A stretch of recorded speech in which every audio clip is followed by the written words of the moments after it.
Karena Israel itu tidak pernah tidak melanggar aturan. Semua saja aturan dilanggar. Kalau andai kata dia tidak melanggar aturan, ini kan tidak terjadi perang yang sekarang terjadi. Tapi kan dia melanggar aturan. Seperti sekarang, dia buat undang-undang hukuman mati bagi pejuang-pejuang Palestina yang ditangkap. Nah, sudah banyak protes mengatakan itu melanggar, dan memang melanggar undang-undang hukum internasional. Tapi dia nggak hiraukan. Profesor Hikmanto Yuwono kemarin kalau tidak salah mengatakan begini, Indonesia bisa mengambil peranan mengajak negara-negara menjaga agar supaya kesepakatan antara Iran dan Amerika nanti ketika dicapai bisa menjadi kekuatan yang ditujukan untuk mengatakan kepada ini bahwa jangan ada pelanggaran. Kami akan menjaga, kami akan menjadi saksi daripada apa-apa yang telah dicapai oleh Amerika dan Iran. Saya kira ini ide Pak Hikmanto, Profesor Hikmanto cukup bagus.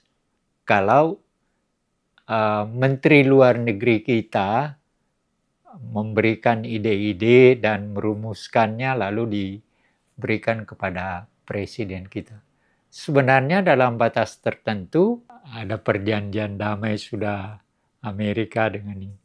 Tapi yang menjadi persoalan sekarang ternyata Israel tidak merasa terikat, terutama di Lebanon. Dan sekarang hampir tiap hari dengan alasan mencari Hizbullah, Israel menghantam tiap hari, boleh dikatakan tiap hari menghantam Lebanon Selatan lah, apalah.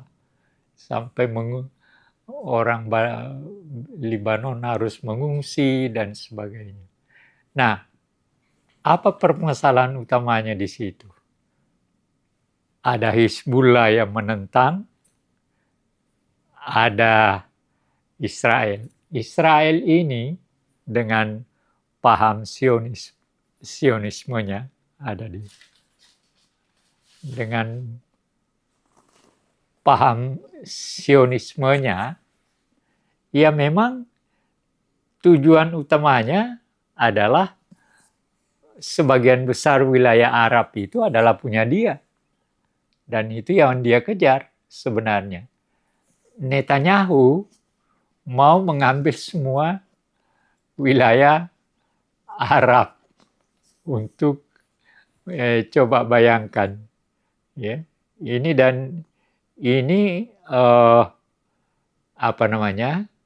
buku yang dapat dipercaya dalam arti kata hasil penelitian, yang melakukannya juga ahli-ahli dan sebagainya. Pemimpin utamanya sekarang dijadikan sebagai nama pelabuhan udara Ben Gurion. Ide. Nah, kalau sikap dan kelihatannya Amerika membiarkan gitu. Dia membiarkan Israel walaupun dia sudah ada tentu saja dengan Iran dia tidak dapat melakukan seenak perutnya, tapi yang kasihan kan Lebanon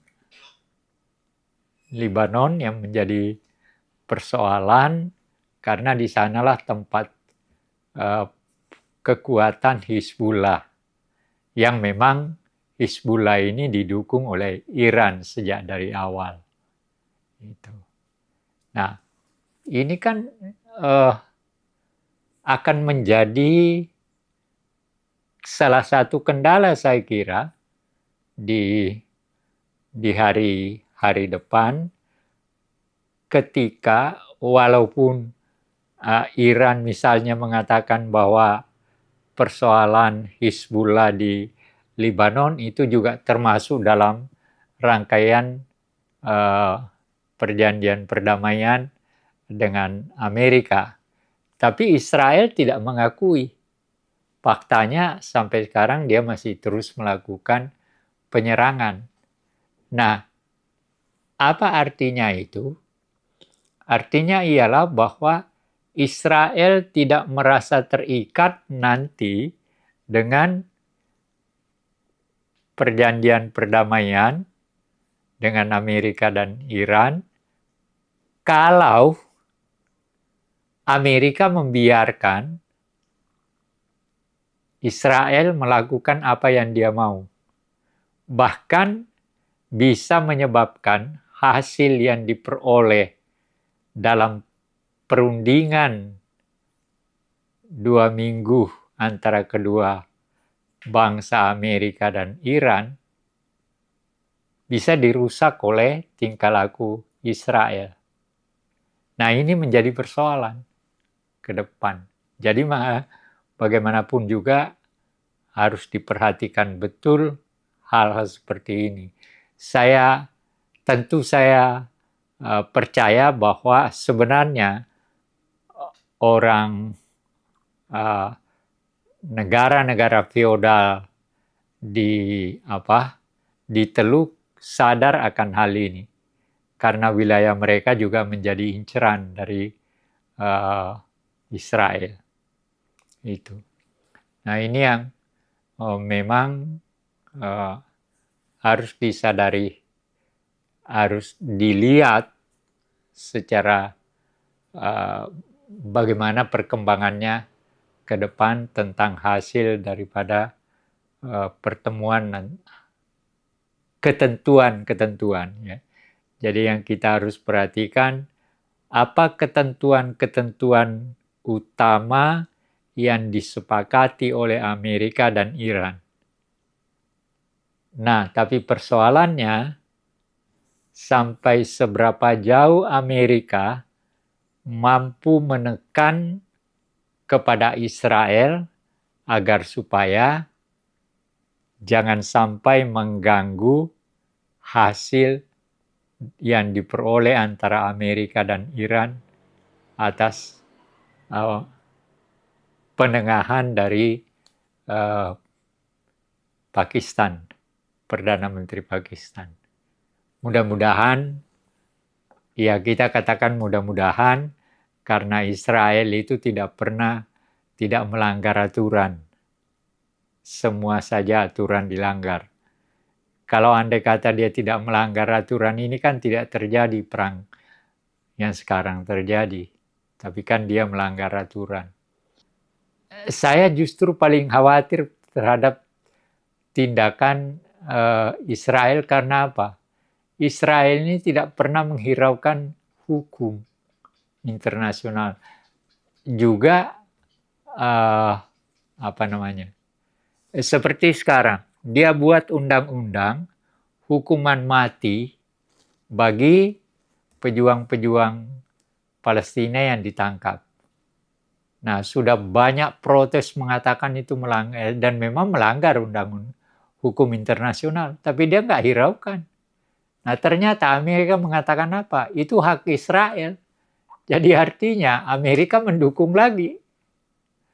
Jadi agak susah untuk memisahkan apa yang dilakukan oleh Israel tanpa dukungan Amerika.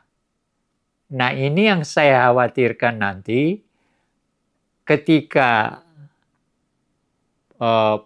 Perdana Menteri Pakistan sudah berhasil menciptakan pertemuan dan kesepakatan di antara Iran dan Amerika, lalu datang Israel mengganggu dan Amerika membiarkan penggangguan itu. Bisa terjadi loh. Ini yang harus hati-hati. Nah, di sini perlunya ide Hikmanto sebenarnya. Profesor Hikmanto Yuwono kemarin kalau tidak salah mengatakan begini. Indonesia bisa mengambil peranan mengajak negara-negara menjaga agar supaya kesepakatan antara Iran dan Amerika nanti ketika dicapai bisa menjadi kekuatan yang ditujukan untuk mengatakan kepada ini bahwa jangan ada pelanggaran. Kami akan menjaga, kami akan menjadi saksi daripada apa-apa yang telah dicapai oleh Amerika dan Iran. Saya kira ini ide Pak Hikmanto, Profesor Hikmanto cukup bagus. Kalau Menteri Luar Negeri kita memberikan ide-ide dan merumuskannya lalu diberikan kepada Presiden kita. Sebenarnya dalam batas tertentu kemungkinan itu bisa terjadi. Karena apa? Prabowo kan, Presiden kita ini kan punya perkawanan yang cukup luas. Dia berkawan dengan Inggris, dia berkawan dengan Prancis, dia berkawan dengan Rusia, dia berkawan dengan Cina. Walaupun Cina dan Rusia kemarin sudah memveto, menggunakan hak vetonya untuk membela Iran yang di Dewan Keamanan itu, yang akhirnya tidak jadi karena veto dari Cina dan Rusia. Saya kira itu yang kita bisa obrolkan hari ini.